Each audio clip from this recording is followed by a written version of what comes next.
What's up? This is Rebel Radio. What up? What up? This is DJ Newmark. This is Peanut Butter Wolf. It's your boy. It's okay. Keep checking out Rebel Radio. Rebel Radio. This is Rebel Radio. We're in the place right here. Rebel Radio is going down. Would you say Rebel Radio? Oh, wait. Let's do it again. Rebel Radio. You're listening to Rebel Radio. I'm your host, Josh Levine. We're going to talk to Adam about how he's built a long-lasting career as a DJ, producer, musician. He's Obama's DJ. He's been Christina Aguilera's DJ. He's half of She Wants Revenge.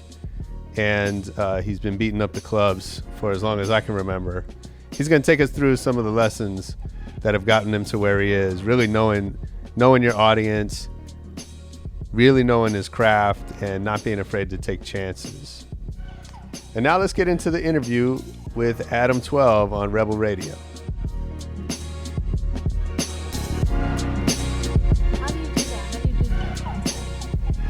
I mean, you can have phones, you just can't take pictures. Right. So we tell everybody at the door, no pictures. No pictures. Because in my opinion, what ruined nightlife was bottle service and social media.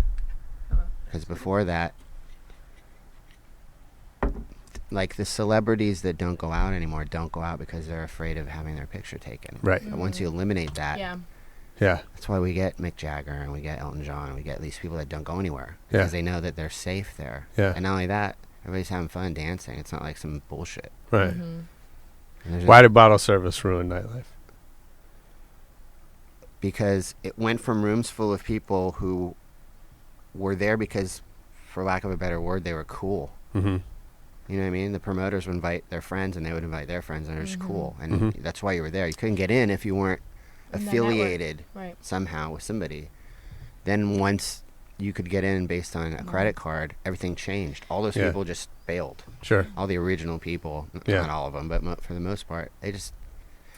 Why would they want to be around a bunch of people that were like giving, Probably why they have paying? so much turnover, those clubs. You know? And where do those people go now, you think? They don't. Yeah. They don't go out. Mm-hmm. They have dinner parties. Mhm. Or they, you know, Right. if, like they'll go to one-off special events or whatever. Yeah. But they don't go out. Yeah, Yeah. it's been a long time since I've been to a place. Well, actually, I like going to the Dime. Dime's cool. It's awesome. It's one of those places where I loved it one night I went out. I was like, this is awesome. It was like, I don't even know what night of the week. good music every night. Yeah. Best DJs in town play there, and it's Yeah. not for the money. It's And just- it's so small. yeah. And everyone's just dancing. That It's and I rad. went to Bar Lubitsch. Yeah, and which there- is cool. It's the Yeah. same. It's basically the same idea. Same Right. people DJ Yeah. Right. places, and Yeah, they were doing some old school stuff. It was really cool. yeah, which is cool. I mean, there's still a few existing places in LA where Mm-hmm. I mean, everything's different. All Sure. the dive bars are gone. Yeah. Yeah, I hate that. I mean, I live in Venice, and There's a it's couple left out there, but it's Not just much. dirty. Yeah. I can't do it. We end up having people over our place and just playing music. That's how it goes. But I think about that a lot. Like when we were coming up, and like there weren't that many clubs in Hollywood, so you'd be going like way out. You know, you'd go to Jules, or you'd go to the Music Machine on Pico, or like it's like Pico and Bundy. Like there's imagine a hot club being there. Yeah. It's impossible, right? You'd go downtown that had nothing. You'd go, you know, Rodolfo's. You'd go to these like crazy places that were really spread out. And you know what I think that's interesting because you had to like make an effort to get there. You know, it's going to be a half-hour drive through a shitty neighborhood. There's no GPS, so you're probably going to get lost. You know, there's no valet parking. So you're like, you had to work really hard to go have a good time. And I think that kind of contributes to what you're talking about is like, once you work that hard, you're not just going to stand in the corner taking pictures. I mean, we couldn't, you know, because we didn't have cameras, but like, you know what I mean? Like you were there to have fun.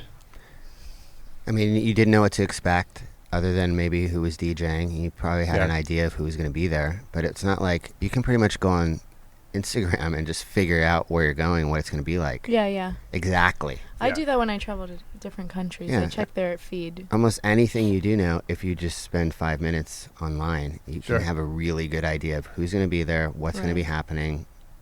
But back then, you just see a piece of paper with somebody's name on it, who was Yeah. DJing and whoever was promoting, Yeah. and you just go, wow, that combination sounds fun, or someone performing, like, let's do it. Mm-hmm. It's more of it, as an adventure, really. Part of it was the Yeah. excitement of not knowing what was going to happen, and Absolutely. and wanting to be. I mean, man, we would drive across town. Now people just don't want to leave their little bubble of Yeah. like Hollywood or wherever Sure. they live, Mm-mm. whatever's Not in convenient, this traffic. right? What city is doing it right? Out of none? I think all cities do it right. You just have to find them. it. I think there's somewhere everywhere. Mhm. It really just comes down to what's right for you too. Like, I don't want to knock what happens in Hollywood, because there are people that go to those parties that enjoy it.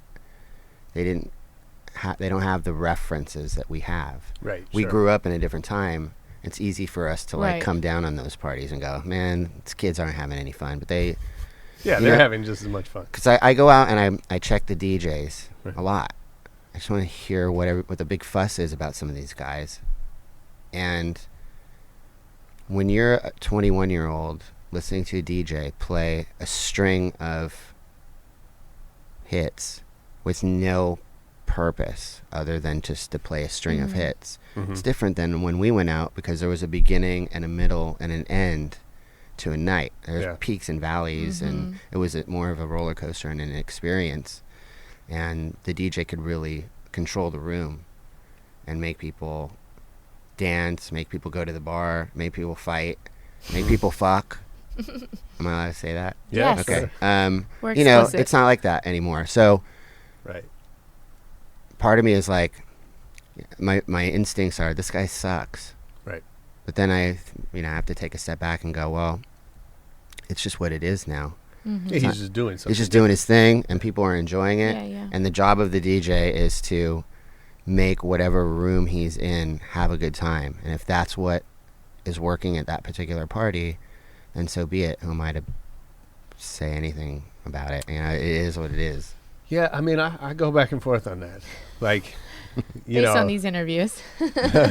well, I get it, and I'm trying to evolve, and I think we're in an era where the bar is just in a different place than it was, right? That, what it means to be a DJ, what music means in society, right? And we come from a very specific culture where music was not only central to our lives, but it was changing the world, right? And like you said, the lyrics, what it represented,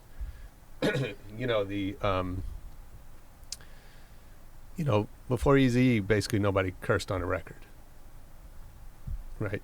And that's had a major impact, not just on hip hop, but on the world at large. And on TV now, there's words that you couldn't even come close to getting away with. Yeah. And and a lot of that came out of that culture, right, in those rooms that we were in. And so I think for us, or for myself, there's a certain expectation that like this is what music is supposed to mean, or what nightlife is supposed to mean to us. And I recognize that's unrealistic, because the world changes, and this generation has different needs and priorities. And I think we had Oliver Wang on the show, and he kind of said, I get it, like they're just not making music for me.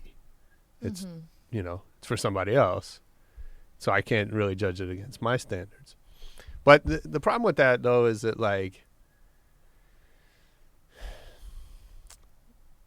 it also means that it's sort of not, that music then is not using its potential power to educate and uplift and transform people, right?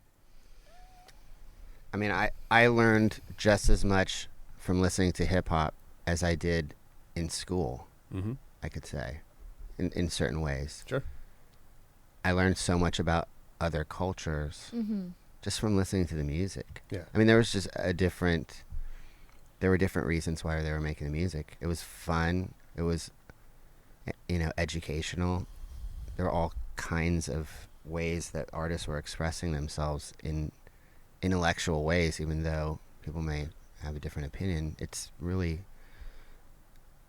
creative music that you could learn so much from. You could learn about where, different cities, even just within New York. Mm-hmm. If you've never been to New York and you just listen to hip hop, you could kind of start to figure out what the different boroughs are like. Yeah. Or down south, or Chicago, or Miami, or whatever. Now, even though hip hop still has specific sounds based on regions, the reasons my opinion is, for the most part, the music that you hear in clubs isn't made for the love of hip hop typically. I think it's made for a lot of other reasons. And I think people go out for a lot of other reasons. I've been behind the turntables for a really long time, and I've seen it go through a lot of changes. Yeah. And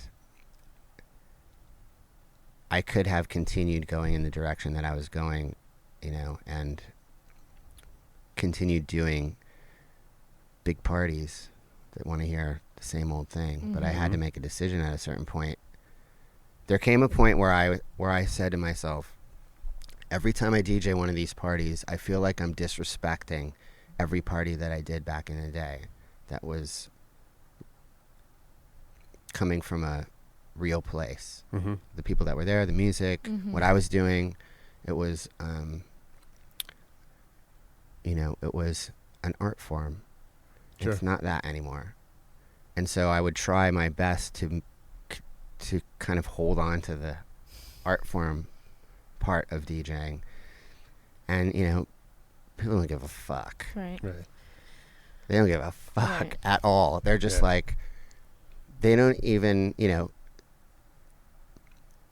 they can't even comprehend that something is happening back there other than whatever they want to hear next a lot of times. Mm-hmm. Even, because what DJs, typically are meant to do is sometimes you play an instrumental and you play an a cappella over it and you create what people refer to as a mashup. And I mean, it's not brain surgery, but it's an art form, and it takes a little bit of skill. Mm-hmm.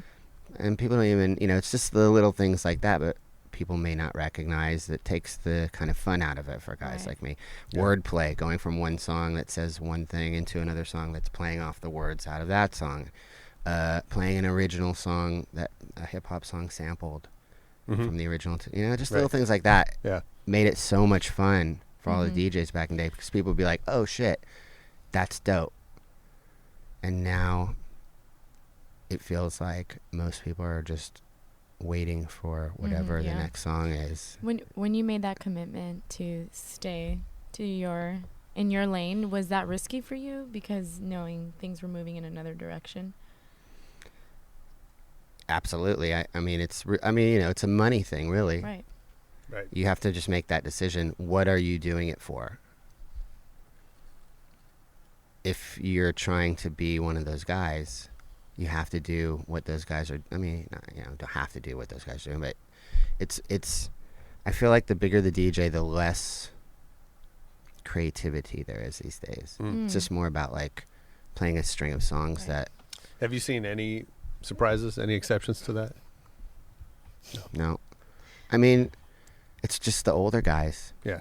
It really is. It's experience. Mm-hmm. It's tough for a young guy to really stand out now, because to make that decision to play some shit that's different doesn't always work out for guys. And it's because it's a crazy industry based on fear in a lot of ways.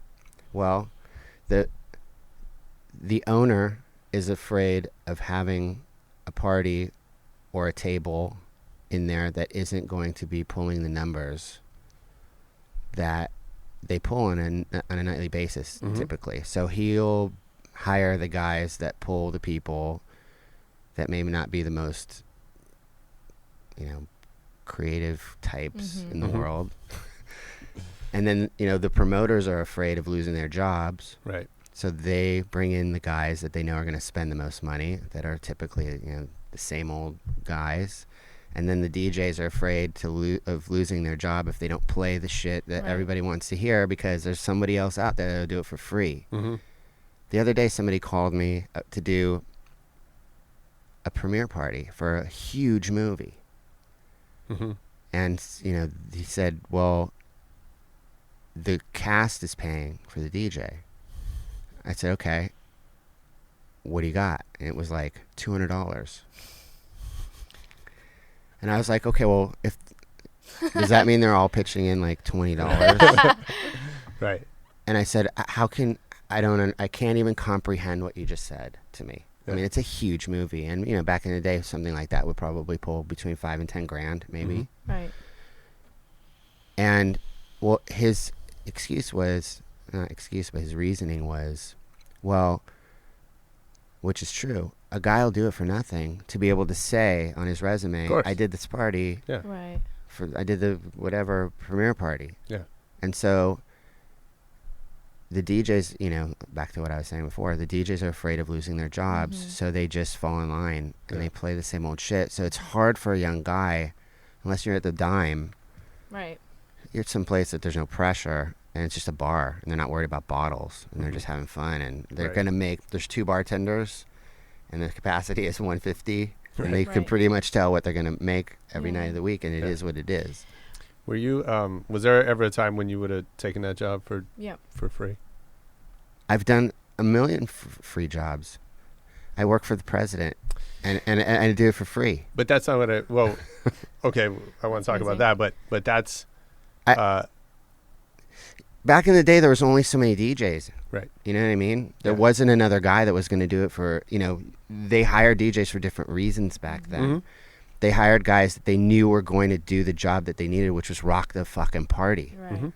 So back in the day, there was only 5 guys in LA Right. that could really, really do it. Mm-hmm. Is that an LA thing? Or anywhere, probably. Back in the day, I mean, New York was probably a little different, but I know because I'm from LA that for the types of parties that I was doing back in the day, there's really 5 to 10 people that could handle those kinds of parties, the big premiere parties, Right. Prince's house or Michael Jackson or Stevie Wonder's birthday or, you know what I mean? Like, there's only so many guys that can do that. So, like, there were parties like that I would do for free or cheap. Sure. Because I wanted them to have a good party. Mm-hmm. Mm-hmm. I wasn't thinking about my resume, even though it was a dope party to do. Mm-hmm. But, I'm trying to remember, like, I know I've done a lot of parties over the years for nothing. And it was really just because I wanted to be a part of the party. And a lot of times, I'm happy to work with people that don't have any money. So I'll just tax the next guy that does. You know what I mean? Like, Sure. I've done plenty of parties. Like, if I know somebody and they're like, dude, it's my birthday, I just don't have any money, man. Like, I want you to do it, though. Yeah. I know where they're coming from. Yeah. And I'll do it. But if somebody's like, it's the premiere party for Whoop-de-Whoop. Yeah. We don't have any money. Yeah. Motherfucker, you got money. Yeah, you can spend. I know you got money. Sure. What are you talking about? Yeah, you can spend $50,000 on catering. Somebody has, It all comes full Just circle. don't order the ham Right. and give me whatever you were going to pay for the ham. Yeah. Exactly. That's Well, yeah. So we go back. Probably the highlight of my short club promoting career was a party we did together in '97, I think, called Dirt. Mm-hmm. Which was I talk about it sometimes because like such great lessons came out of that. First of all, this party, there were 7 promoters that all got together. Who were they? So Paul Stewart, Mm-hmm. I think Paul and Mike Karen kind of came up with the idea, Mm-hmm. and then Brian Austin Green Mm-hmm. from who was on Who I did Greenlight with. right. Yeah, so it was the Greenlight crew, right? Mhm. So Shane. Shane, Brian, Heather Hunter, Mm-hmm.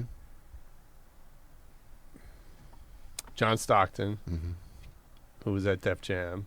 So it was a lot of label people and some entertainers. It was the first party I can remember that was a mix of like Yeah. party promoters and record Yeah. industry people, and a porn star. Right. Yeah, she helped a lot. Yeah, Heather Hunter. Did she really? I don't know anything about porn. old school. Yeah. So, yeah, it was a really interesting group of people, Mhm. and we had really poor organizational skills at the time. So it was like we ended up doing a thing where it's like, you know, if you don't show up, you don't get paid, Mm-hmm. because you know people would like promote and get their friends to come. I mean, no one was out like handing out flyers. Really, it was more about just like your network, hit your network, and there were 7 of us. So between everyone, you could fill the room, right? But then, so you'd invite a bunch of people, and then people wouldn't show up, and then people like, so it's like guests came to see Yeah. you because you invited them. You show up at 1:30. Yeah. So we had to do a thing like there's an envelope with your name, like you got to come pick it up, Right. otherwise it gets split up. So there's like some fun stuff like that. And then you were the DJ, and then we brought in guest DJs, and you know, so it became really quickly the hottest night I think in the city. It was Tuesday night, which was a slow night. We did that on purpose, and you know, and because of all the label connections, we were able to get, you know, EPMD, Rakim, Cypress Hill. There's one flyer I have somewhere that shows Destiny's Child, but we misspelled it because this is like, you know, Destiny's Child was Beyonce. Yes, So I know that. All right, just checking. So, but we called it Destiny's Children because we didn't even know. This is like their Oh first. my God, that It is was. so It was their funny. first show. Yeah, and it was like a handwritten shitty flyer, and you know, and the room, you know, was crazy, and then, you know, Janet Jackson was showing up, Shaq was showing up. Mm-hmm. We made it no guest list, so each of the promoters got a handful of wristbands you could hand out in person, and after that, everybody had to pay because, you know, in LA everyone's I VIP. guess, Yeah. Mm-hmm. So Shaq would show up with 50 people. Oh, it's on. And we'd just be like, okay, you got to pay. And he'd Yeah. see somebody else important paying, and then it was like no big deal. And so, you know, it was completely off the hook. And then I think everyone got lazy pretty fast. Mm-hmm. I mean, this is happening over a couple weeks. Like the party only ran 6 months because by month 4, it was like off the chain. And then we had a gang fight out in the middle of Sunset, and the sheriffs came and shut the street down. And because we kind of stopped, everyone sort of stopped working to really promote and bring good people out. And then other people came that, you know, wasn't the crowd we wanted because they heard about it. And then it was over the week after that. And so it was great lessons for me about sort of tending to your brand and really, you know, getting your organization tight and all that stuff. But, you know, I bring it up because the other thing that stood out to me is we brought, you know, amazing, mostly New York DJs as our guests. Clark Kent. I remember that. Right? Yeah, Clark Kent was a big one. Flex. Do you remember what happened with Clark Kent? No. Okay. But he was talking shit, or somebody was He talking was shit. talking shit about Yeah. me. So, and Adam, like we brought some of the biggest DJs in the world at the time, mostly New York guys, to be the headliners, and you were the opener, and without exception, you made them all look bad. Thanks. No, I mean it's totally true, and you know, I don't need to gas you up, but like you killed it. And these guys would come up and they would, you know, and some of it was like, I think I'm kind of putting words in their mouth, but I think they kind of took it for granted that they were who they were, and they could come and people were excited people paid to come see them. Mm-hmm. And they didn't have to really work too hard. I don't know these guys, you know, I don't know how skillful some of them are if they really went to work, but I don't think they did. And you know, and you showed the difference, and I think the crowd could feel the difference. I knew we could feel the difference. And so what happened? I think you got it right where they took it for granted. You know, I think a lot of the guys had a different you know, it was different back then because it was, you know, people in New York didn't know so much about LA as much as people in LA could kind of figure out what New York was like just Sure. based on the music, really. So I think a lot of times the guys would come here with different expectations of parties and not really, I think they were just bringing like the typical East Coast set. Right. Because back then you had to bring records. Yeah. And you could only bring like a crate or two. Oh man, that's crazy. You know what I mean? So like you really had to, a lot of times back in those days, guys that were working a lot wouldn't spend a lot of time adjusting their crates. They would kind of go, well, this is a dope crate. And it'll always be dope because it's got Children's Story and I Got It Made and Audio 2 and the same old New York old school set. And then, a little bit of new stuff, but, nothing. Because I think you could pretty much go anywhere in the country or in the world and get away with those two crates. Yeah. And when you are traveling a lot as a DJ and working every night in New York or whatever, as these guys were probably doing 6 or 7 nights a week, you get tired and, I made sure that every time I DJ, and I still to this day do, that I put some work in. I figure out where I'm going and what it is and figuring out a custom set for that night as much as possible at least. But I think what was happening, at least then, was I was working really hard every night at putting together sets and finding new music. And back then it was difficult to find new music. You couldn't just go on the internet. Yeah. Sure. You had to go to the record store Yeah. and buy a bunch of shit and cross your fingers, hope that you got dope shit and go through all the records that the labels were giving. We'd get hundreds of records, every week or two from the labels. You have to go through them all and figure your shit out. And I think, no disrespect to any of those DJs, because to this day they're still the guys that are really doing it. In my opinion, a lot of those guys they still stand apart because they understand DJing from a different time and what it means to create an experience, not just to play a bunch of songs. But I think what was happening back then was they were taking LA for granted and they didn't really understand that we were on it like they were as far as what was going on in music. Yeah. I was just, doing my thing, really. I was just prepared to make the room happen because I knew what it took to make that room happen. It was all kinds of different types of people. White, white people, black people, hip-hop people maybe not so much into hip-hop. You had to figure out a way to make the whole room happy. And I think what was happening with a lot of those guys that were coming in from New York was, I think that they just weren't prepared. I think it's really that simple. Yeah. But I bet that the next time they came back was different. I know a lot of the guys came back to LA, maybe not that party, but then, the next few times I DJed with those dudes, I think that they learned a lesson. And it wasn't just that party. It wasn't just me. It was other guys in other places. And I think they were just, it taught a lot of guys a lesson shit, those sets that you could do in New York in any spot and be whoever from New York and do, people just expected you to do, a little bit of this and a little bit of that and do your thing. And next time they came back to LA, I bet you that most of them were prepared. They didn't just do the same old whoop-de-whoop set that they were accustomed to doing. Yeah. What's the DJ culture like now? DJs are super famous, making crazy amounts of money, and they're producers. Yeah. They're producers. Yeah. I don't think they're DJs anymore. I don't know. I don't know what it's like. I can only, kind of base my reference off what I see online. And I don't know I don't know if it's hard to call it a culture for me. We come from a time when it actually was a culture. I hate to keep sounding like that old guy, which I am. Sure. But because I have experience and I've been around so long, I feel like I can address things like that from a point of view that means something, not just like an old guy going, music sucks now. But I think when I go out, it's a culture thing. There were certain things that brought us all together back then.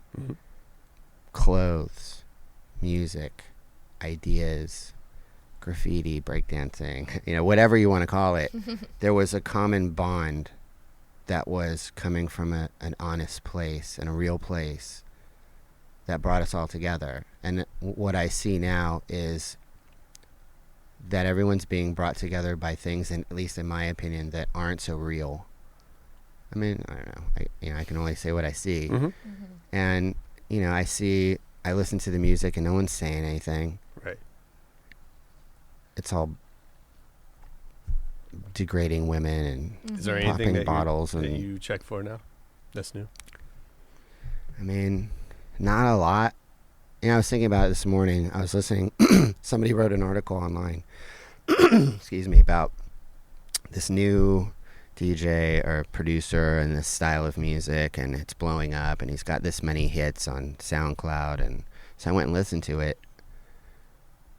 and I realized, when I think about music and what it meant to me growing up,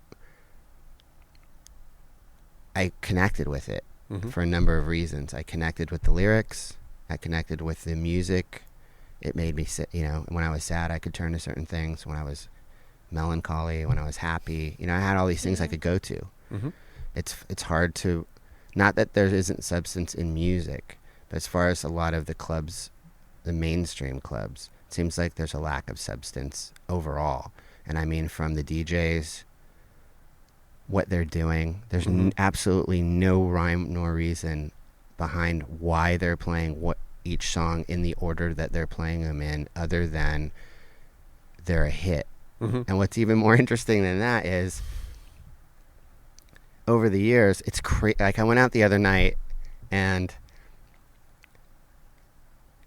songs, they used to make extended remixes back in the day, or just remixes, but a lot of the music back in the day got longer. Right. And then there came a time when digital, music services for DJs online would create edits for DJs.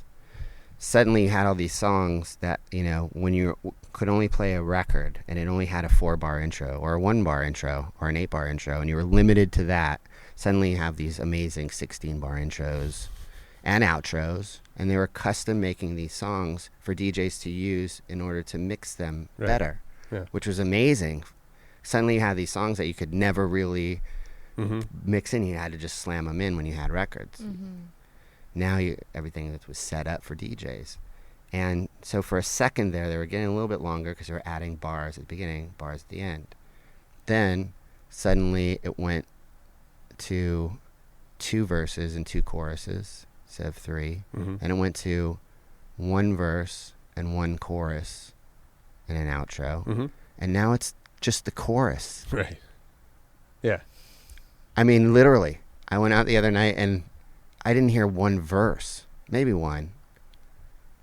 It was just choruses. Yeah, that's a lot of the music now. I feel like that's what I hear. I was listening to one in the Uber, and I was like, I just heard that chorus verse 4 times back to back. I was like, can you change the station? I find that interesting, because what is that saying? I mean, really, what is that saying about the people that are going out? What is that saying about the verses? I mean, you put on a Biggie verse, and it's all choruses, really. Right. Everything he's saying you want to sing along to. But it seems like the music people are just waiting for the chorus. So they're not saying shit in the verses, so they just skip it now. Yeah. Because everybody just wants to it's crazy to me. Yeah. I mean, how do you feel about that? I mean, what's your take on? I mean, look, I don't go out that much. Just modern music in general. Well, that kind of goes to. I mean, it's sort of the same answer. I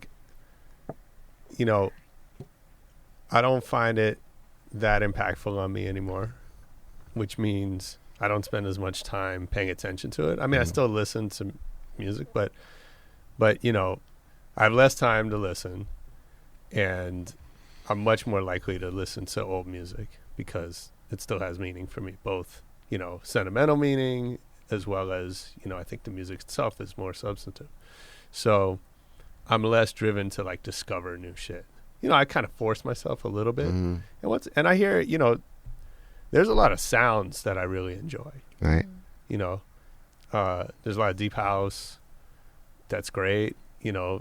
Stuff like trap, I think, is a great example. It sounds great to my ears. like the rhythms and the tones are stuff that I'm used to hearing and that I enjoy, but I rarely ever hear a song that I recognize as a song that I want to hear again. Mm-hmm. You know what I mean? So for me, it's just ambient noise. It's great, but it's not like what we're talking about, that connection. And some of that's kind of where I'm at in my life, but I think a lot of it's the music too. So take us back. There's a bunch of stuff I want to talk about, but I want to know, like, what was your entry point to this? When was the first time you heard hip hop and like remember that, that it connected with you? My parents used to take me on road trips across the country, and we have a house in Maine. So every summer from maybe age 10, we would drive across the country. But ultimately, we'd almost always end up going through New York to get to Maine, other than going kind of through Canada or something. Yeah. And I remember driving through New York, hearing probably some Run DMC song, Hard Times probably, and going like, what the fuck is that? Really, I mean, we had K-Day when I was younger, but the only way you could hear new music was on the radio. There wasn't any hip hop stations, and they weren't playing hip hop on the radio except on K-Day, and that was the only place you could hear it. So I remember hearing, I wasn't 10 when I heard it, but I mean, I was young when I heard Run DMC. I think I heard, obviously Rapper's Delight or something like that on the radio. But I remember, the first music that I discovered on my own, or I felt like I did, was hip hop and new wave. First music that my parents didn't teach me about. Right. I grew up in a very musical household. So I learned about jazz and rock and funk and soul and classical, and I mean, you name it, my parents listened to it. Nice. The first things I really discovered on my own, I discovered on the radio, new wave, really, and hip hop. So I remember the first time I heard hip hop, other than, I guess, Sugar Hill Gang or something like that, or, Blondie rapping. It's probably Run DMC, driving through New York, and I had a cassette deck, and I was recording off the radio. Off the car radio. And this is interesting. I recently realized the day I became a DJ, and it was because of those tapes. So I got to New York. I mean, I got to Maine. I remember listening to the tape over and over, and even though it was a little bit of whatever that Run DMC song was, and I think Atomic Dog, and like all these things that I had never heard before, when I got back to LA, I would bring my radio to school. And I was a kind of loner. I was like a weird kid. And the other, it was probably sixth grade when this happened. And I remember bringing my radio to school and playing a tape at like lunch or something. And all the little kids, all the kids came over and were like jumping around dancing and shit. And I was like, that's cool. I'm contributing something to these people having fun for a minute. This is dope. I probably didn't know that word back then, but I was like, I felt I was part of something, even in the smallest way possible.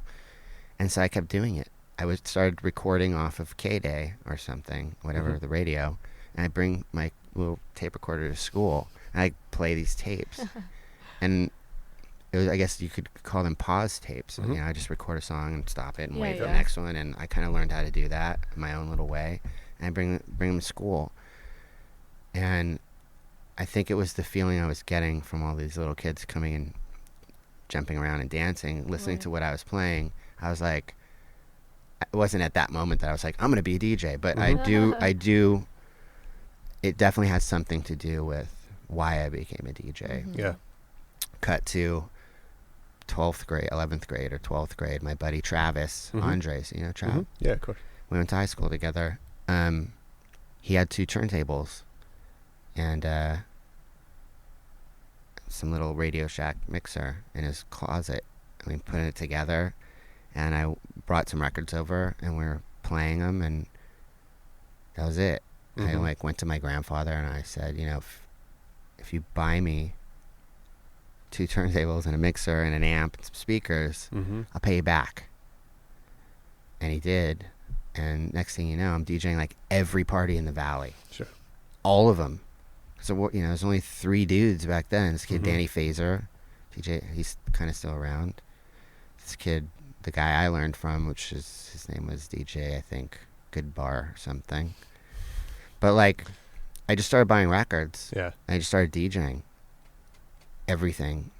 I mean, it was free. It was like, you know, $50, which I'd give to my boy who had a station wagon. You know, I give him like $20. I'd keep $20 and we'd eat. Yeah. And I just, but the most important thing at that time was those parties. The first party I ever DJ, I met Justin Warfield at. Oh, funny. Who became later on in life my bandmate. Yeah. My band. Oh, yeah. The most important thing about how my DJ career developed was that particular time in music and in parties in the Valley. You had punk rock guys who would want to break my shit or kick my ass if I didn't play Suicidal Tendencies or something. So I had to learn about punk rock or else I'd get fucked up. Then there'd be breakdance kids who'd just be standing around waiting for whatever hip-hop song. Then there'd be new wave girls, right, or guys. There'd be skaters, Justin Warfield, who were kind of into punk rock and hip-hop and new wave, really whatever. So you had all these different groups of people, so I had to learn very quickly how to make them all happy within the context of like 2 hours or 3 hours or however long the party lasted until the cops came. Yeah. So it was very important for me to learn. I learned how to read a room, really, off the bat.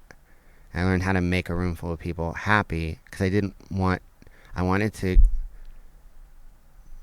hook up with a girl. So, you know, I knew about Depeche Mode and The Cure and shit like that. Yeah. I wanted to make the breakdancers happy, so I had to learn about Kraftwerk and Egyptian Lover, you know, and kind of LA electro hip-hop type shit and hip-hop. Skaters wanted to hear hip-hop.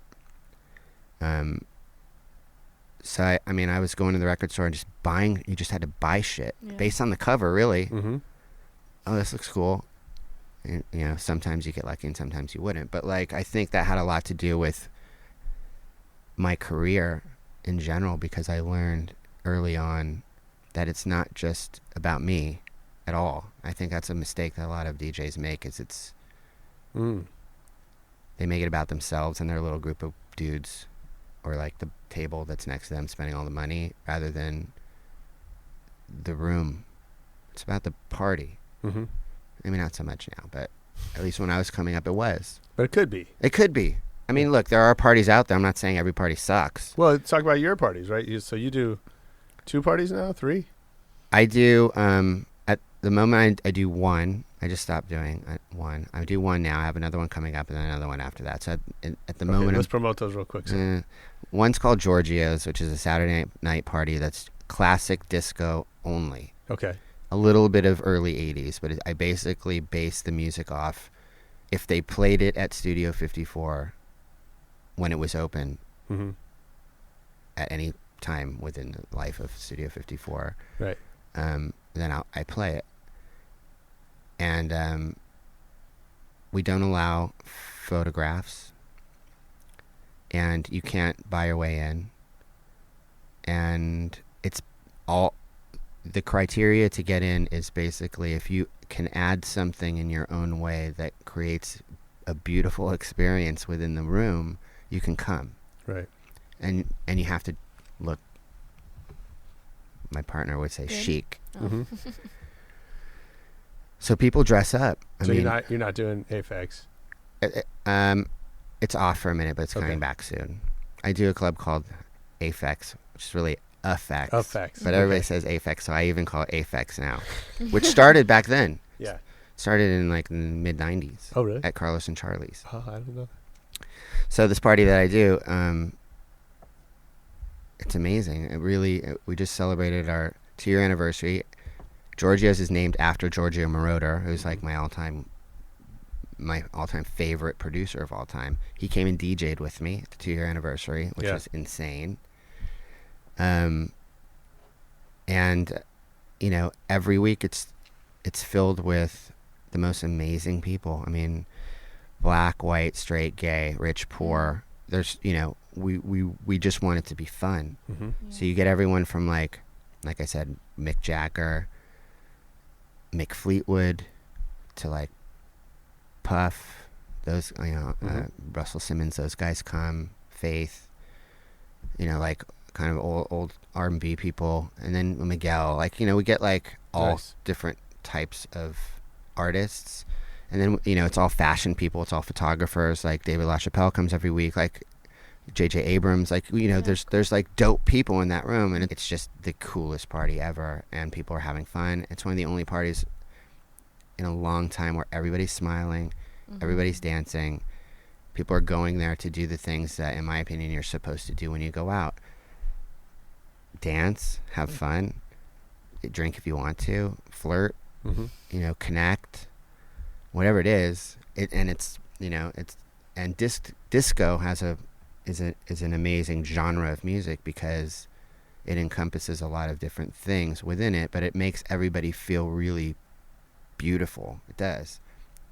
It's real music. There's not a lot of electronics until you really get into the early 80s stuff, and lush strings and what they're talking about, and it's all love and sex, and it just creates this vibe in the room that everybody just enjoys so much that they keep coming back. And I think, from my perspective at least, a lot of that is missing from a lot of the other parties. There's nothing sexy about a lot of the parties I go to at all.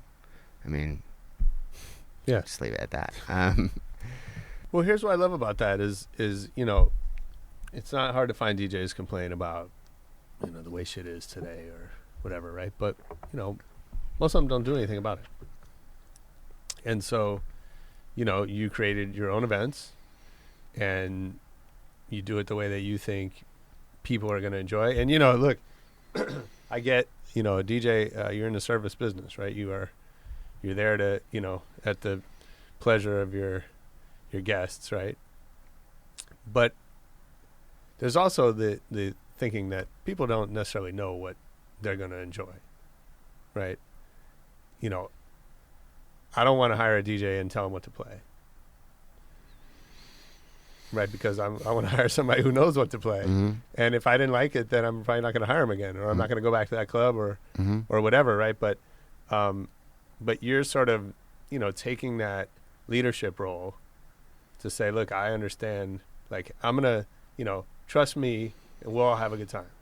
I think that's so important that, because I think ultimately that is what people want, whether they know it or not. Yeah. You know, DJs are complaining all the time, especially the older guys. Yeah. And I tell them all the same thing, like, you could, if you just create your own thing,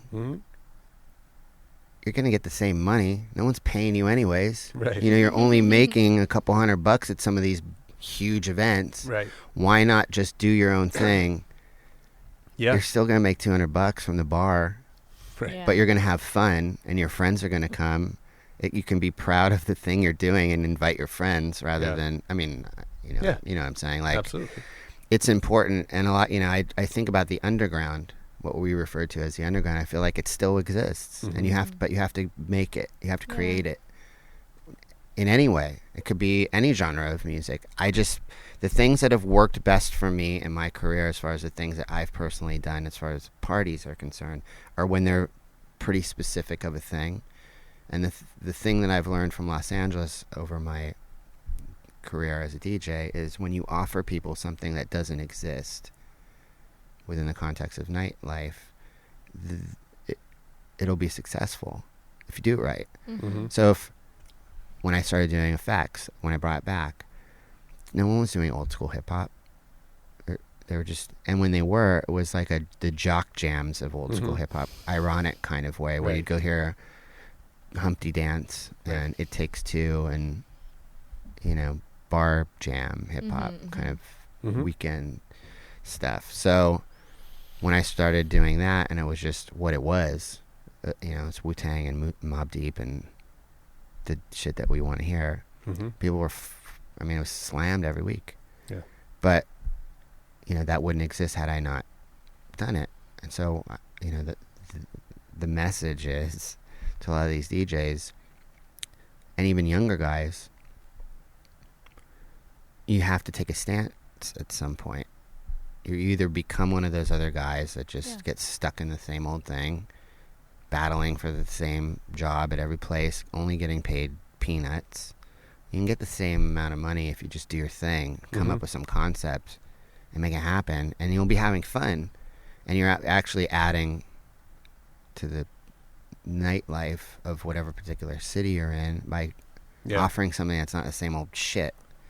So as I hear these stories, I mean, what stands out to me is that you have a career of taking big chances. And I think even, let's talk about She Wants Revenge a little bit, because, that happened sort of at a time, rock and hip hop had this, they kind of came together, at a certain point in late 90s. And, mostly in the form of Linkin Park, of Limp Bizkit. It was the Jock Jams, like you said, version of both of those genres coming together. And but you went in a very different direction. It was an accident, really. Justin Moorfield, who was a rapper, we both have a hip hop background. He was a rapper. He put out a record in the early 90s that to this day, when we bump into people like Q-Tip or Questlove or, some of the guys that we really look up to in the hip hop world, the Mos Defs of the world. Yeah. They're like, yo, that's you? Like, that was you? Yeah. Yo, that record. Because his first record, he was referencing things that people weren't referencing. Not a lot of people, at least. Yeah, it was kind of alternative hip hop. It was alternative. He was talking about like literature and a lot of like literary references and movie references and things that people weren't really talking about. And he was sampling like some crazy shit. So it was a very special record, even though it wasn't commercially successful. It was critically acclaimed from the people whose opinions we most respected or admired. So anyway, we grew up together, and then cut to my buddy Kenna, this is an artist, was working on his second record. Justin and I came together to do hip hop. And so we started making beats with the idea of slanging them. So we started making all these hip hop beats, and then I was like, yo, you should just rhyme. You should be rhyming again. So he started rhyming again. But the idea behind what we were doing, we were called Spits, I think. It was all about popping bottles and models and bullshit, but it was a complete joke. Because if you really read between the lines in a really clever way, we were talking shit about it all. But just if you really just listen to the hook and the song, you'd think it was just another song about like fucking in the bathroom and popping a bottle of champagne or whatever. So we made it like an EP. We went to New York. We met with a major label, and they offered us a deal. And we came back to LA, and we decided, we kind of were seeing what was happening in hip hop at that time. It was 2005, I think, 2006. I think we just decided we don't want to be part of it at that point. It was changing in a way that we weren't really, I think, into. Yeah.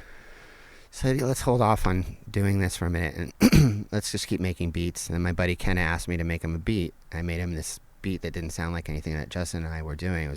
He wanted something a little different. So I played it for Justin, and Justin was like, yo, don't give it to Kenna. Let me sing on it real quick. It's dope. Yeah. So he sang, he played some guitar on it, and he brought it back. It's a really complex story, but I'll give you the short version of it.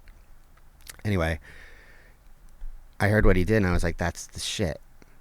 Like, let's do another one. And then we did another one, then we did another one, and soon we had 6 songs. And it was there's hip-hop in it. People, when they listen to it, they reference it, they go, oh, it sounds like Joy Division. It sounds like, Depeche Mode. And I mean, it does, because those, maybe not Joy Division, but Depeche is a huge part of who I am and who he is, and so is The Cure, so is New Order. So there's bits and pieces of that in there, just because it's in Forbes. over the years of who we are musically. But there's Prince in there, there's Tribe, there's Kraftwerk, there's Giorgio Moroder, there's all these other things. So it's just sped up. If you slow every one of our songs down, they're all hip-hop beats. So there's definitely hip-hop in there. And if you listen to the way he's singing, it's just he's delivering the lyrics as an MC would. He's just adding melody to it and a little bit more of a monotone baritone vocal that makes it sound dark. So I had these 6 songs, and we met with our buddy Baltazar Getty, who at the time was in a band called Ringside, who was signed to Fred Durst. And he's like, yo, and he was the only one that had our music other than us. We didn't play it for anybody, but we gave it to Balt, and Balt said, yeah, I play it for Fred Durst. He like wants to meet you guys. And we were like, man, fuck that dude. He's whack. Yeah. We do not want to meet with him. And Balt was like, yo, he's cool. He's cool. He's not what you think he is. And so Balt was like, look, whether you like the guy or not, between Limp Bizkit, Stain, Puddle of Mud, everything else, he sold millions and millions of records. There's something there. He's smart. You got to talk to him. So we went and met with him. Long story short, we met with him. We figured out he was actually cooler than we thought he was. He got it in a way no one to this day got our music. He pulled out references that no one's ever pulled out. And so we signed with him, and it was just one of those things where we didn't do it for any other reason than we loved what we were doing. It was the most honest place you could ever imagine the music that we were making. Yeah. I was trying to impress him, and he was trying to impress me. Right. And we were trying to like outdo each other within, by making each other happy while also expressing ourselves as artists by just creating tones and lyrics that were honest, talking about things that we want to talk about, which was love or lack of. Right. And sex and drugs, even though he was sober at the time. Right. We just were doing some shit that we wanted to do, and it just translated. I think when people started hearing it, they were like, I can relate. It makes me want to fuck, or it makes me want to dance, or it makes me want to cry. I mean, these are things we hear from people all the time. And so I guess you could say it was taking a chance by not, label people would come in and be like, yeah, you need to like, we'd hear words like single, and we'd hear words like buzz, and like we'd hear, label things. Yeah. And we told Fred, like, we never want another label person in here, ever. We told him that when we signed with him. We don't want an A&R. We don't want, you can come in once or twice and give us notes, but that's it. Just let us do a record, dude. And he was like, cool. That's also taking a chance within the structure of Interscope and Geffen, you know what I mean? Like, they were like, you need to do this, you need to do that. We don't need to do shit but make this record, dude. Like, you need to figure out how to market us because you have no fucking idea, which they never did. Right. Because we didn't fit in anywhere. Sure. Alternative radio was ending. But that's why I say that's bold because, look, how many guys are going to say that to a label that's writing you a check and offering you, a fame, right? To say, hey, you know what? Let's do business, but also fuck off. Well, we were fortunate that Fred was at the moment he signed us, he still had ton of pull at Geffen. Yeah, but you had to kind of set that boundary with him. Yeah. Sure. Like, most of the guys he was signing were not saying that shit to him. They were like, yes, sir. But he got it. I think he understood what we were doing. And so he respected it, and he was cool enough to understand that, like, because he saw both sides of it. He knows what it is to be an artist. He also knows what it is to work at a label. So as an artist, he's like, I want these guys just to do their thing. Yeah. And I will probably get the best results if I let them. Right. And he did. He took a chance. Sure. And let us do our thing. And that's what I find interesting because, again, like the other DJs, C- was working with Korn. AM was doing his thing. Crazy Town. Which I was originally in. Oh, really? That's funny. It was called Brimstone Sluggers. Oh, wow. And then it became Crazy Town. Okay. Once I realized everybody was doing some illegal things, I guess you could say. People were doing some people were doing some shit. I was so naive. I was like, why does everybody keep going to the bathroom every 10 minutes? What's going on here?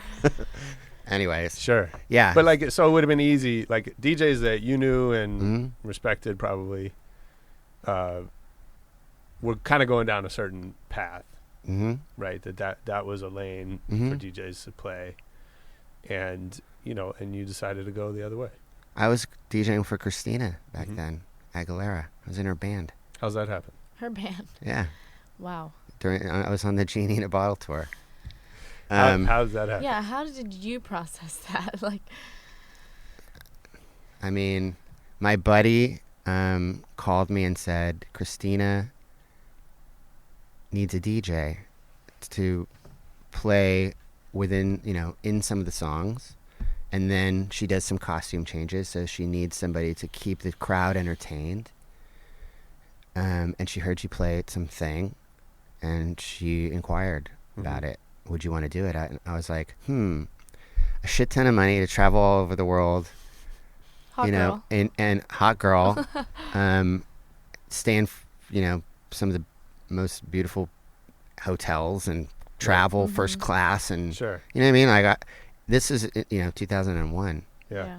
I was like, fuck yeah, I do. Were you ever nervous about the brand being misinterpreted? Me? Like your brand. I didn't yeah. give You didn't care. there was no real brand. There were no worries about it back then. It was just like, do your thing and get paid. Mm-hmm. And don't make any. I never looked at anything as a mistake. Yeah. But a lot of those dudes, I got kind of blackballed from the underground world in the late 90s, early 2000s, late 90s. Yeah, around that time, people were like, that dude's a sellout. All those dudes that now are doing the parties that they were coming down on back then, they're like, fuck that dude. Like, he's Hating. he's a making all this sellout. money. Doing jiggy thing, like Century Club, when I was doing Century Club and Dirt, and like, Yeah. why the fuck would I want to keep doing the same old party, getting no money? Yeah, no. Not that it's all about the money, but like at a certain point, I made the decision to become a DJ, Right. and I have to pay my bills. Right. Would you do it now? For, like, Christina? not Christina, but like, would you do it now for an artist like Christina today, like Selena Gomez? No. Why? I'm just at a different point in my life. I think it was a lot easier for me to do at that age and that time in my life to be able to just say, fuck it, I'm just going to go on this tour and have fun. Now, I'd really have to enjoy whoever the artist was for me to give up what I'm doing on a daily Right. basis to like spend time Sure. helping someone else's brand, really. I guess you can, if you get them to tweet about you, I guess you're helping your own brand. But like, you know what I mean? Like, Is it so did somebody call you a sellout to your face? all those dudes. Yeah. All, I mean, you know them all. All the underground battle hip hop dudes. Right. You know, So how does that yeah, they all did. Okay. Well, look, it's nice. I don't know. I'd rather hear it directly than behind my back. I heard it Sure. straight out of their mouths, but Right. I heard it a Yeah, of lot course. from word of mouth. That's And, not surprising. But so how did that feel then? Like, so you told us kind of how you feel about it now. But how did that feel at that moment? It sucked because, the truth is, it'd be very easy for me to say, I didn't give a fuck, I was just doing my thing. But it hurt. Yeah. Because they're all dudes that I never had a crew. Sure. Right. There are all these amazing crews in LA Yeah. that still exist. Mm-hmm. Yeah, and you're used to rolling solo. I've always rolled solo, except my guy with the station wagon. We were called the Beat Boys. Yeah, the Beat Boys. We had business cards. I had Nice. little Little records red. and little musical notes on That's awesome. them. It's a good name. Beat Boys. I never really had a crew. But I always wanted to be a part of one of them. And for whatever reason, I take half of the responsibility just because I kind of always wanted to do things my own way. Mm-hmm. But had somebody invited me into their thing, I would have adjusted. Sure. Right. But I looked up to all those dudes. I always, there were parties that I never got invited to DJ at that were some of the most important parties in the history of hip hop in Los Angeles that, you know, I still get upset about when I think about the good old days. What's one? I don't want to call anybody out, but you know, or I caught the end. Like this is the last one we're doing. You want to come do it, you know, out of Right. like pity or something. Right. But you know, it bummed me out. But at the same time, again, I cared more about staying in my lane and doing my thing than I cared about adjusting to whatever they thought I should be doing. Sure. Because I wasn't selling out. I was just... Someone comes to me and they said, there's a party in Century City on Sundays. It's 1,000 people. Tupac's there. Shaq's there. Jodeci's there. Every rapper and R&B celeb from New York or wherever that comes in town is there. This guy named General Lee is DJing, but we need somebody. He's only playing old stuff. We need somebody to come in and play some new shit. Yeah. The fuck am I going to say? No. That's not underground enough for me. You guys are playing Puffy over there? Right. No way. I mean, all those other dudes didn't even get asked because they couldn't handle it. Sure. The truth is that, like, you have to make a decision at a certain point. What's your thing? And a lot of those dudes, no disrespect, and I say this with the utmost respect, they just made that decision to be that guy who only plays underground hip-hop and only cuts and scratches, and it limits you. Yeah. And What would feel like selling out to you, or what have you said no I've done to a couple. because- I've sold out a few times. I think it's when you don't trust your instincts Okay. Yeah. and you do something that doesn't feel right. That's really what it is. I think So what would be something today that you wouldn't do because it would feel like selling out? you know, we want you to be the DJ on this new show on Like a TV. TV show. Like Ellen? That's not, no. You know, yeah. I mean, I have friends that have done Ellen, and I've done, I mean, listen, there was a show called Vibe. Yeah. I was on for one show. Chris, Yeah. Uh-huh. no, what was his name? The host? Yeah, Chris. I forget his name. Comedian. Talk show. Yeah. I did that. I was on the first show, and then they realized I was white. Whoa. And then they fired me. No. Yeah. Nice. But you're no stranger to being the only white guy in the room. No. Some of these shows, like, you know, that are about, like, mixing, you know, I don't know, mix of the Oh, Master of the Mix kind of thing. Yeah. stuff like that. You know, I've been asked to do some shit like that where the people who are putting it all together, they don't really understand what it is to be a DJ, or, Right. you know, if I was to feel exploited like that, like, we want you to come on the show because we can use, you know, we can use your name and you're affiliated with these things.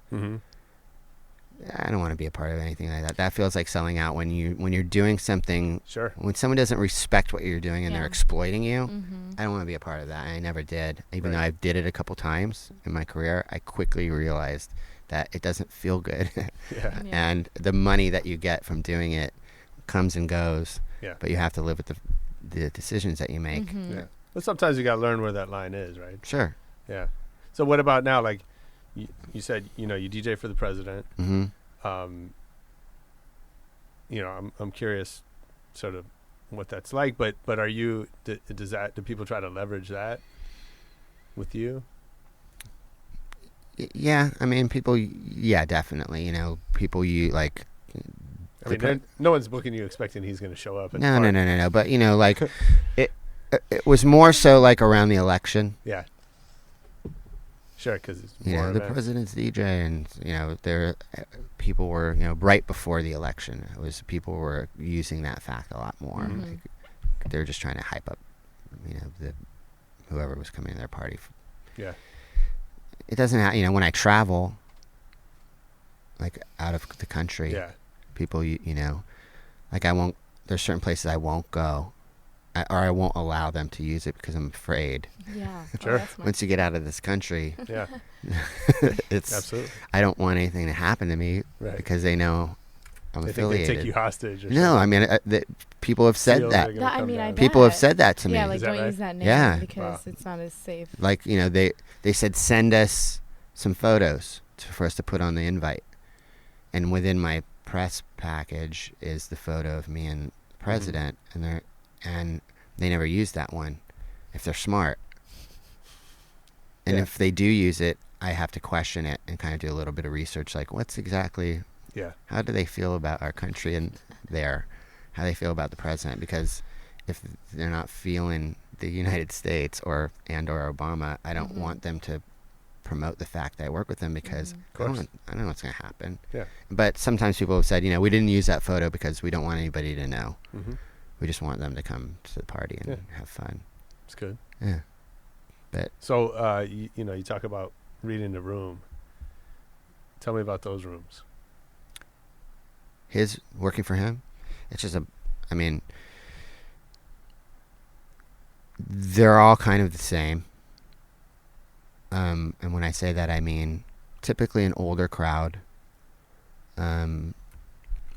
Those kinds of parties are really easy to do because everybody likes Stevie Wonder. Everybody likes Al Green. Everybody likes Aretha Franklin. I know what the president likes. Yeah. And so I just have to play a little bit of what he likes, which is what I like too. Mm-hmm. But really, when I do the functions for the president, it's normally in between other things that are happening to keep people excited. Mm-hmm. Kind of like what I did for Christina. Mm-hmm. If someone's giving a speech and then there's a 20-minute or 40-minute break before he goes on or before whatever band's playing, I'm just keeping the crowd entertained, Mm-hmm. not dancing, just Talking. music. Right. And what works the best within those scenarios is typically old soul stuff. Yeah. Now, having said that, of course, I always have to drop like something, so like the 5 people there who know what who are Yeah. hip hop heads are like. Oh, I'll yeah. always see like Yeah. I'll like be looking around the room and I'll see like 5 people like turn real fast and be like, wait, he's playing Mobb Deep. Yeah. And they'll give me like a nod. Yeah, no, we get it.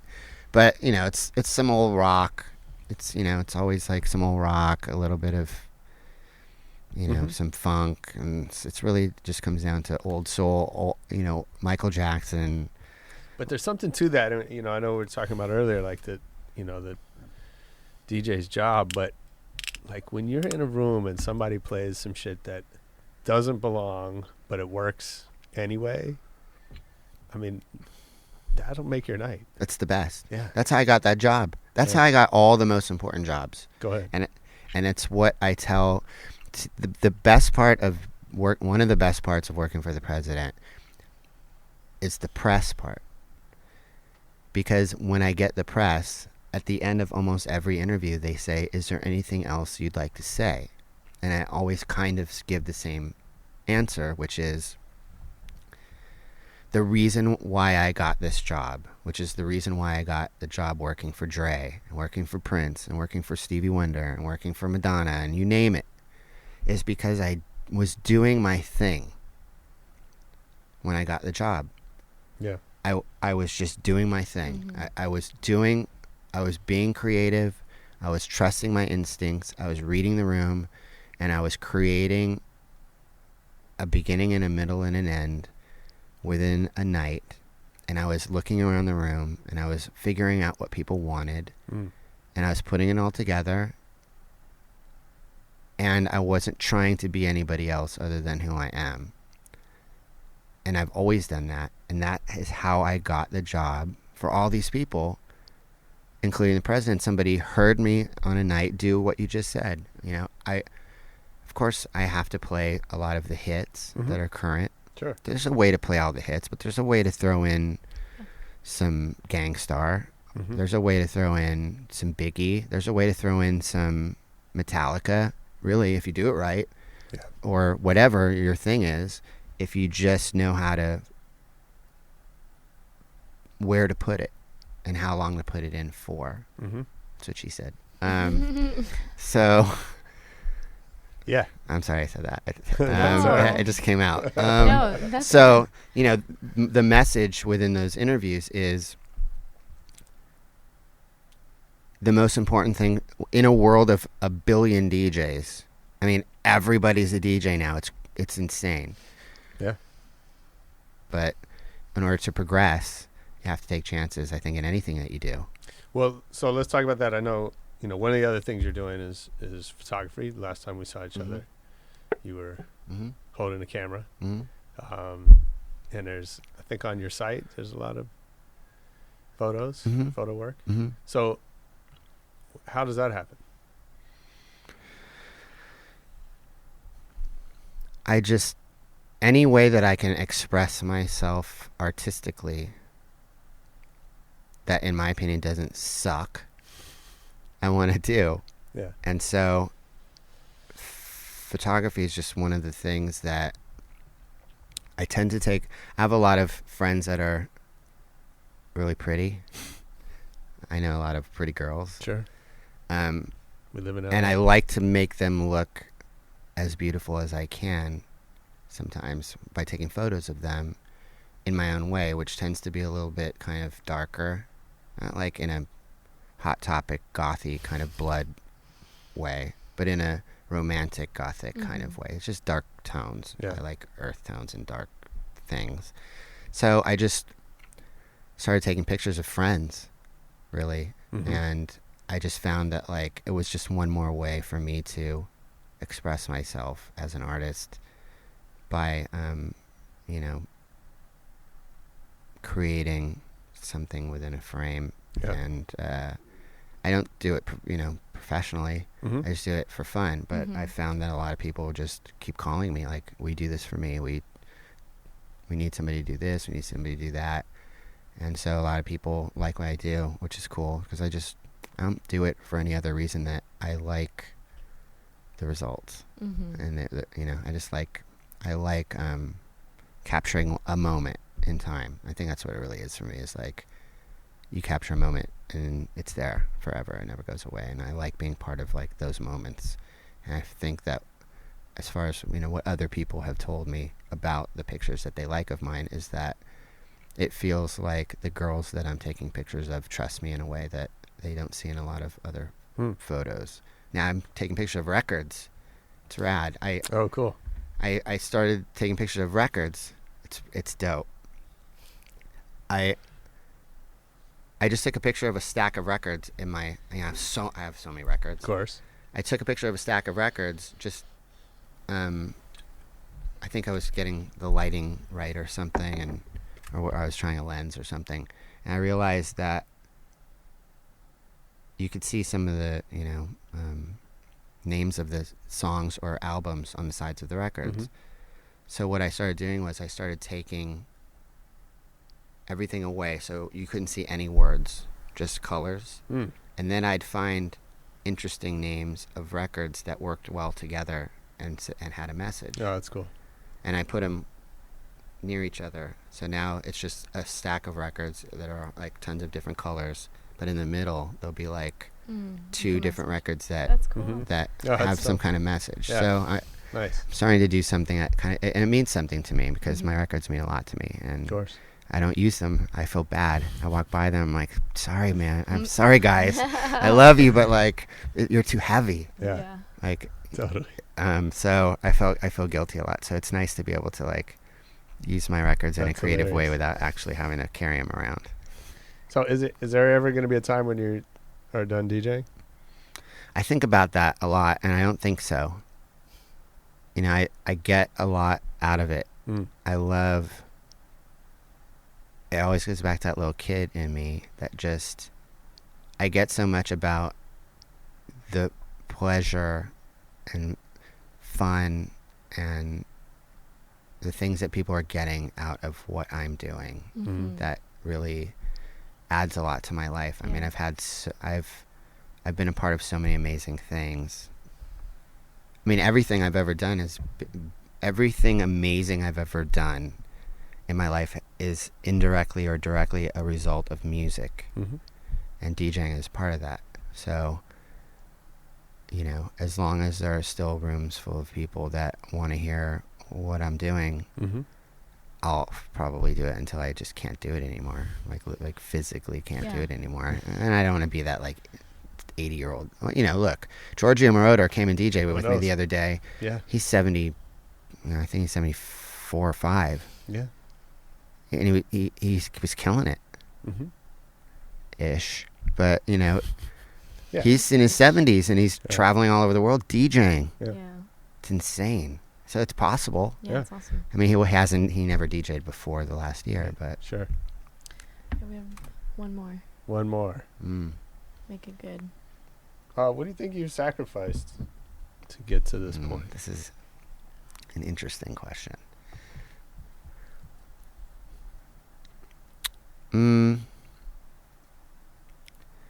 I've sacrificed. I think I originally had a different path in life, which wasn't such an artistic one. Even though I think there might have been ways I could have been artistic about the thing that I was preparing on doing early in my life, which wasn't really artistic at all. It probably would have made me a lot of money had I continued in school and done what I wanted, or what I think maybe my family originally intended for me to do. Mm-hmm. And there came a time when that was the question, was, do I continue in school, in college, and go on to do this job, which could make me a shit ton of money, or do I do what my heart is telling me to do? And I know my family will back me on no matter what I do, even though they want me to kind of do this one thing. I know they'll have my back no matter what I do. What was the job? I mean, it probably would have been, I would have ended up probably engineering or something. Mm-hmm. I was a math major. So I went to, you know, I come from a family that's overachievers and really smart family of like overachievers. I talked to a lot of them at that time and I said, you know, do you enjoy your life? And they all had those kinds of jobs, you know, whether it's like a lawyer, doctor, those kind of, you know, Olympian, gold medal winning Olympian, like, even though that's a little different. Are you guys happy? Yeah. I mean, we got the house, got the cars, and okay, but are you happy? Yeah. I mean, you know, we could travel around the world in summertime, but, you know, are you underneath it all? Is this what you really wanted out of life? Well, and I think ultimately it was always kind of the same thing. Well, I don't know. Maybe not. And at that point I was like, you know what? It doesn't feel right. I'm not going to do it. I'm just going to, I want to do something artistic. Yeah. Everything about my soul was telling me, stop going to school. You're not going to be happy. And so I just started DJing. And so I think, you know, recently I've kind of been looking back and I realize I could have made a lot of decisions. I never based anything I ever did on money because it doesn't make me happy. And I've reached a point in my life where I've realized that some of the decisions that I've made, because it's always really been about me, may have been a little bit selfish. And now that I realize that someday I'm going to want a family and kids and wife, and I may have made other decisions had I thought about that sooner, because I know that I need to provide certain things that had I made other decisions, I probably most likely would have had, you know, a lot more money, but it was never about that for me. So I think so that's the long answer of, I think I sacrificed a lot of money, but I don't really mind it because now, you know, I can't really look back. This is where I'm at. I can only look forward and you know, base, you know, what I'm going to do in the future off these things that I'm realizing now. So, I've had I've had the most amazing life, and it's all been because of music and DJing and playing music and loving music and trusting my instincts and having fun. And so, yeah. Okay, couple of quick questions. Yeah. Who's your favorite DJ? There's different guys for different reasons. I mean, I think AM was one of them for, a lot of reasons. Jazzy Jeff, I'd probably say Jeff. Mm-hmm. Jeff's my favorite DJ. Kid Capri has his moments. And Z-Trip for certain reasons. I love the chances that he takes. Mm-hmm. I think in general it'd probably be Jeff. Yeah. We hear that a lot. Yeah. Yeah, he's the best. Yeah, absolutely. What's the last time you remember hearing a record and thinking that's my jam? Like a new record? Not necessarily new. It's a tough one.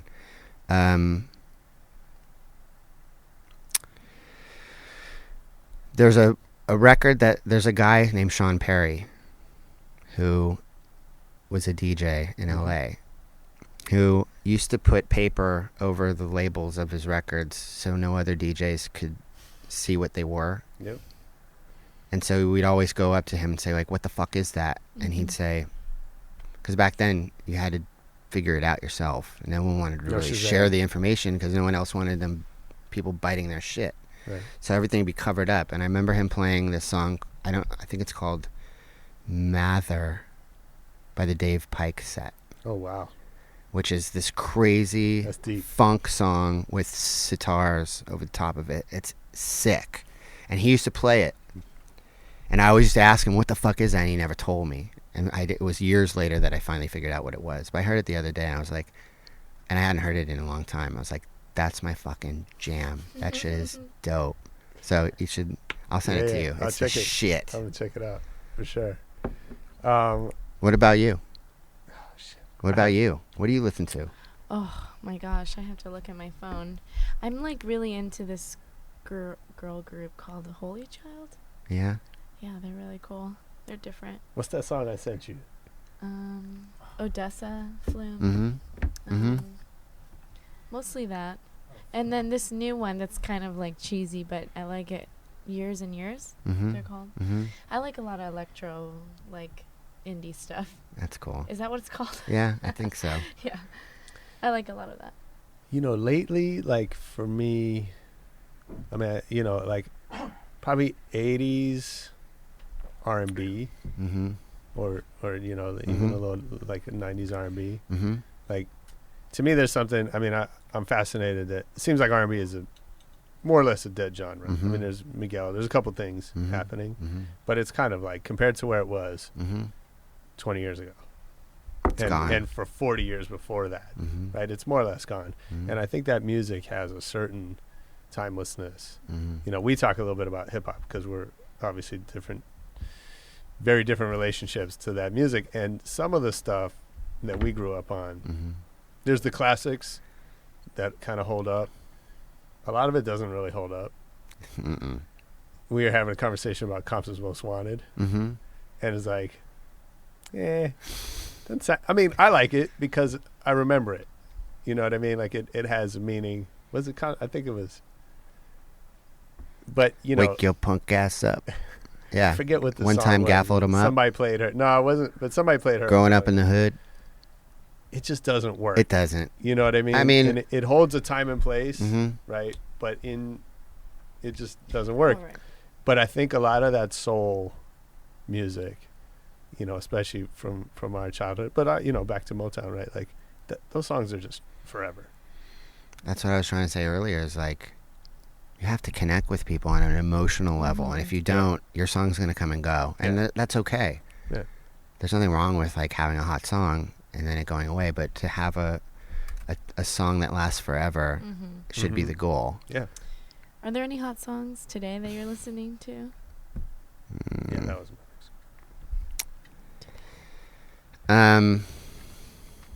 Yeah, that's a tough question. I listen to a lot of new music. I don't connect with a lot of it. Yeah. So for me to really get into something, I need to connect with it. But as a DJ, I need to be up on everything. So I'm constantly searching out new music. But there's very few things that I hear where I'm like, I'm feeling that. But Run the Jewels, like, I love. It's dark, and it's hip hop. Yeah. And so there's a few kind of new kind of dark hip hop songs that I like. I like Leon LaHavis. She's like R&B. She's like kind of like a Prince-ish girl singer. Plays guitar, and she's dope. I listen to her. I love the new Miguel record. I think he's dope. The second one that said that. Yeah, on the show. it's dope. Within the week. Yeah, Miguel. Does it sound like the last one? A lot like the last one? No. No? Okay, then I She need should to check it listen. out. It's dope. He's dope. No, I love him. I think he's awesome. I have a kid I'm gonna send you. He's done the show. This kid, Gabriel Garcon Montano.